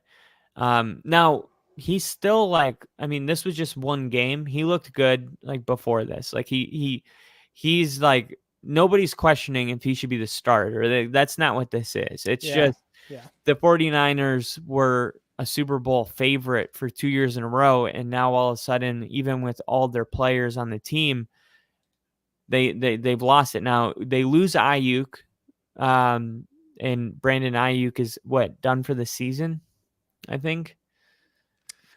I believe so. Yes. So, man, that's like right when they pay him too. Yeah, torn ACL. And Ayuk's like, this is why I wanted to get paid right here. Yeah, that's true. And the 49ers are like, and this is why we didn't want to. Because paying a lot of money for receivers just rarely does it amount to anything good. All the best teams, like the 49ers before they paid their receivers, or the Packers without paying the receivers, or the Chiefs' philosophy of letting Tyreek walk. Meanwhile, the Cowboys and the Dolphins and all these other teams that pay top money, they can't figure out how to actually compete for Super Bowl. So that's a whole side conversation. It's just the 49ers, right now, it's just like they could not afford that to happen, and it happened. And then you got Deebo Samuel hurt as well. So the 49ers this is what they are without their all-stars. This is it. Yeah, even with Shanahan as coach, you cannot go through all these injuries and go week to week and look amazing, right? Like, it's tough. The Chiefs can do it because it's Patrick Mahomes, and it's Patrick Mahomes. That's what it is. It's Patrick Mahomes and Andy Reid. Now Shanahan has Purdy, but Purdy is not that, right? At least this year, not that MVP, not that elite type of quarterback yet. I think he's got the tools. Last year we were talking about Purdy for MVP. I think he's definitely got the tools and in the right offense. It's just he needs those weapons too to look good and to be able to dump it off. CMC hurt. Jordan Mason hurt. Deebo, Ayuk, George Kittle missed some time.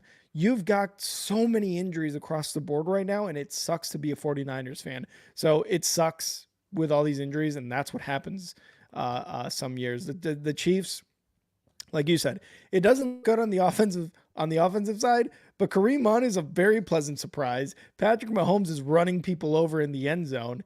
The defense is still very good. Not top tier, I think, as they were last year, if I'm not mistaken. Like, they're not really up there like they were last year. But they're still a very, very good defense. And Kansas City, 215 passing yards per game. That's good for 20th. So they're not even that good defensively on the defensive side this year, at least. So but the Kansas City Chiefs, what they do is they win at the end of the day. That's all that matters. And that's why they're still undefeated. Yeah. For now. We got, we got, they're going to play, Tampa next week, I think, who just lost their receivers. Mike Evans is going on IR. Chris Godwin. Call that a dub. Dislocated his ankle. But then they have, I think, one more game, and then they play the Broncos. So we're going to give them that. That's going to be a good one. That's going to be a good game. But so Sunday Night Football, Monday Night Football, we did our recaps after those games. The only one we have is the Cardinals and the Chargers. So Cardinals get the win 17-15. Herbert, it was weird. It was the most Justin Herbert thing ever. He played his best game of the season, threw for over 300 yards, and somehow still managed only 15 points. This is just like the Charger way right here. Arizona, so bad. Yeah, kicking 5 field goals. Generally not a recipe for success, but this was the only way the Chargers could get any points. They tried to push the ball, and Harbaugh continued to be conservative and just take the points. And the defense gave up 17, which is more than they're accustomed to giving up. And you got to credit Harbaugh. As much as people are kind of kicking him right now for all those field goals, it's like, look, your defense is averaging 13.9 points a game.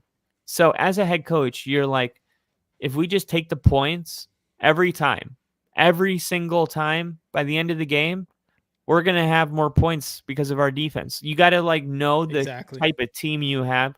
And this has been a working recipe for the Chargers, even though it's generally not a recipe for success. It's been working, but it was very unrealistic. The Chargers were going to continue to hold teams to 13, 14 points. And as soon as Arizona scored 17, they're able to get the win. But a much needed win takes the Chargers out of the playoffs, puts Denver at the 7 seed, and gives us second place in our division. And the Chargers, they're 500 now, so 3-3. So love to see it. They've already had their bye week. But yeah, that's pretty much all I got. The Cardinals are going to do this all year, so just enjoy the ride. Yeah. And this one was just the Chargers' 2 big fumbles. Teair Tart intercepted Kyler Murray, fumbled that in Cardinals territory. Jalen Reagor, who was a top wide receiver pick, taken before Justin Jefferson, by the way, fumbled in the end zone for an Arizona touchback. You said it. It was all field goals for the Chargers, but Justin Herbert still had almost 350 passing yards. They need a wide receiver that gets into the end zone. They need someone to get into the end zone. Right now, they just do not have it. The Cardinals, Kyler Murray and James Conner rushed all over this defense, and were able to get that touchdown to get them over the edge there. So the Cardinals, while 3-4, again, we talked about the NFC West, still very much up in the air. It's really Seattle's to lose, like we said earlier. And if they keep playing the way they've been playing, especially on the defensive side, Seattle can win it. But Kyler Murray and James Conner, and to a very, very small extent, Marvin Harrison Jr. so far, can also be there to take that division away. But yeah, I just the Chargers might need a Deontay Johnson, a DeAndre Hopkins. They might need a number 1 guy like that for Justin Herbert, because this running game, for as good as it may be for Harbaugh, and they've been winning some games, it's not going to cut it for your entire offense. So, yeah, that's kind of where they're at. All right. Well, Kyle, I think it's time for motherfucking. For the motherfucking. For motherfucking. For motherfucking.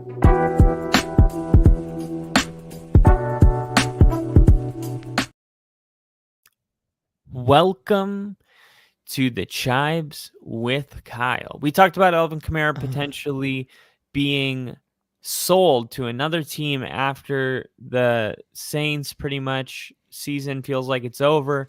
And it's like, well, this is part of the rebuild. You get rid of your most expensive assets for draft capital. And they agreed to a 2-year deal today, $24.5 million contract extension. So there will be no departure for Alvin Kamara. He is not on the list of names to watch any longer, which I'm sure there's some teams out there like Denver that is a little disappointed. We were hoping maybe Sean Payton was talking to him after the game. They whispered into each other's ear. We didn't know what they were saying. But that is that. And then Puka Nacua, knee injured reserve, returns to practice with his 21-day window opened. He's expected to return from injury, Cooper Kupp, this Thursday night.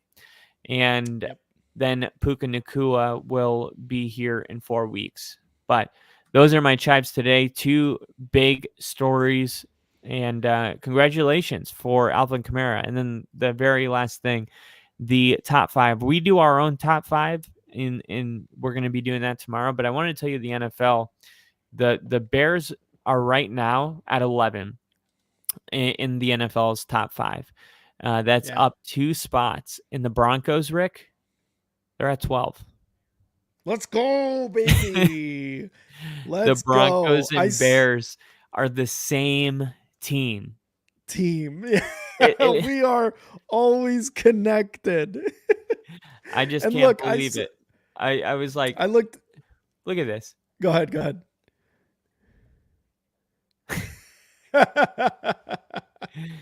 Isn't that something? Man, that's crazy. If the Bears enter the top 10 on the NFL, I'll be very happy. I like CBS, and I don't like Pete Prisco, but I like the CBS power rankings. They had the Bears at 8. I love the Bears. I fucking think the Bears are doing really well this season. They're not a top 10 team right now. They're just not. So to put the Bears, and this is Pete Prisco, to put the Bears in the top 10 is kind of crazy. Now, 11, yeah, okay, maybe I can believe that. Are they maybe 14, 15? I would probably put them there, but they're well on their way to get to the top 10, but I'll take 11. I will take 11. Yeah, and hopefully we're just going to keep climbing. Hopefully so. Well, thank you guys so much for joining us. We appreciate everybody who was in here. Lil E, Nash, Bill. We had, who else was in here? Me as a member now. I'm a member. So thank me for being in here, and everybody else who was in here. Thank you guys so much. Go follow us on X @AndNowRick. Kyle, where can they follow you on X? You can follow me at NFL with Kyle. And go follow the Only Football Podcast at Only Football Pod. Make sure to hit that subscribe button, that like button, that share button on Twitch, X, or YouTube. Become a member for only $2.99 a month, just like I did tonight for only $2.99. The Only Football fam. Again, appreciate everybody who was here. Bill said he just posted an epic rant reply. I love it, Bill. So I'm going to go check that out right now. And Kyle, always a good time, brother. Always a good time. See